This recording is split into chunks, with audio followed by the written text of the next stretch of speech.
The best people to beat a polygraph or any of these things are psychopaths. Psychopaths, they have no feelings, so there's no, did you kill Joey? No. You know, nothing comes up because they have no feeling. The only people that are really able to get picked up on are people that aren't psychopaths, I think. I'm very interested in psychopaths. Actually, I am. Because what's happened is I think the psychopaths have taken control of business and industry and institutions like this. Because they're willing to do it. No, they're willing to do anything to anybody. And the institution encourages that, but the psychopath can't control it. For instance, they think Ken Lay might have been a psychopath. The guy who Enron got. Oh, right. So you tell this guy he's done evil things to 100,000 people. He's still going on that he's nothing wrong, nothing. I don't know what you're talking about. And he could know, he could have, they probably showed evidence that he was aware of all this in his trial, wouldn't you guess?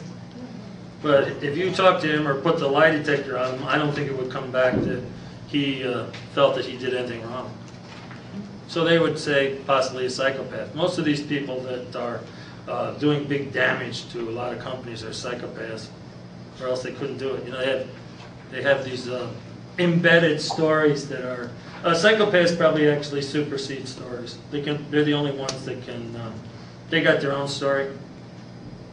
If you really want to study, and I really think that's what's happening in the world is somehow the psychopaths have gotten into a lot of positions, and they get into positions heads of government too.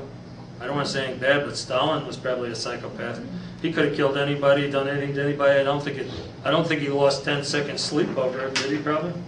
They think Hitler was a psychopath. So these people aren't laying up nights thinking, "Oh, I've done bad, and I should stop."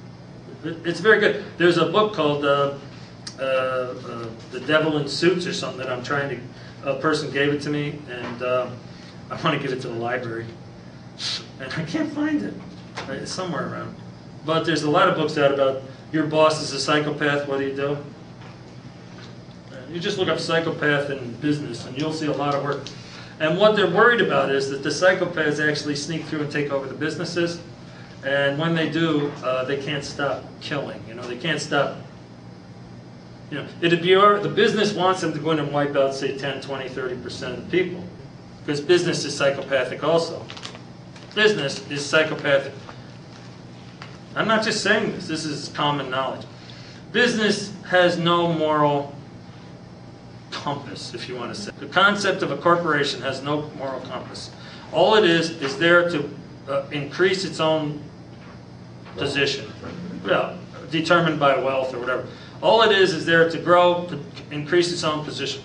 And what the corporations had in the past was corporations had people that were not psychopaths, and they and the government, and they curtailed the corporation so that resources of the corporation were diverted elsewhere, which would have never been diverted had the corporation as an entity had anything to say about it.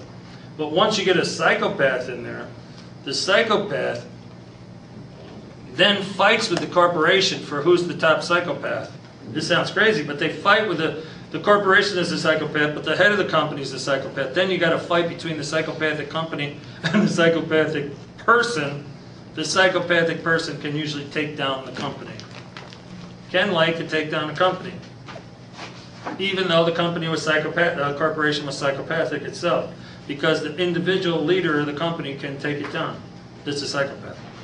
So they're doing all kinds of research now to try to identify the psychopaths, so when they go apply for the job, they can kind of identify them and not put them into place. But once they get into place, they're extremely difficult to get out. Extremely. You just look at the research. It's all over the internet now. I mean, it's actually common understanding now and common interest, because they figured out that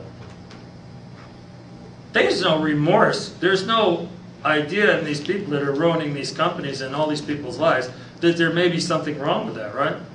There's no feeling that maybe there's a better thing I could do with my life than take out 100,000 people, ruin everybody's retirement. Yeah.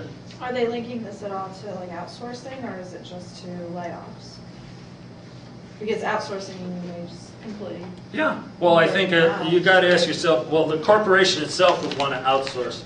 A corporation as psychopath would outsource. Corporations want to outsource. They want to outsource anything that they can so that they don't have to pay for that, so they can make more money. So if you want to say outsourcing would be a an indicator of corporate psychopath, meaning the corporate model that's been set up. But outsourcing, as far as the if the person is a psychopath, I'm not sure. I don't know. I'll show you. There's a lot of stuff here on psychopaths in business. If you're interested, you want me to talk about this for a minute? And marketing is psychopathic also. And I'll tell you why would you. I'll give you the psychopaths. I don't know what you call it. The parameters. And then you can tell me how marketing is psychopathic. When marketing wants to sell you something and there's no controls on that selling, like if it's hurting the environment, if it's hurting people or whatever, that's psychopathic. In other words, if I'm trying to sell you something I know is not good for you, and I keep doing it, that's psychopathic. Tobacco? Probably. I mean, yeah. Unless, is your boss a psychopath? Psychopathic research, here we go. People without a conscience. What is psychopath? People without a conscience. I don't want you to go around accusing people of being psychopaths because they say that it takes a long time and it's hard to assess. Without a conscience is a Yeah. loose definition? Yeah. Or without any constraints, social constraints, or religious constraints, or social constraints, or societal constraints. There's no societal constraints. Here we go. Characteristics. Maybe this is it. Here we go. There they are. Yeah. Glibness, superficial charm. Glib, what is that? Is glib like quick-witted and stuff? I don't know. I'll look it up. Grandiose sense of self-worth. Need for stimulation. What's that next word? Or proneness to boredom. Yeah. What happens is they got to be constantly stimulated. They can't just kind of go with the flow. I mean, a psychopath could not be put in charge of watching the gauges in a atomic power plant. Psychopathic lying. Psychopaths are the best liars. They can lie on their feet.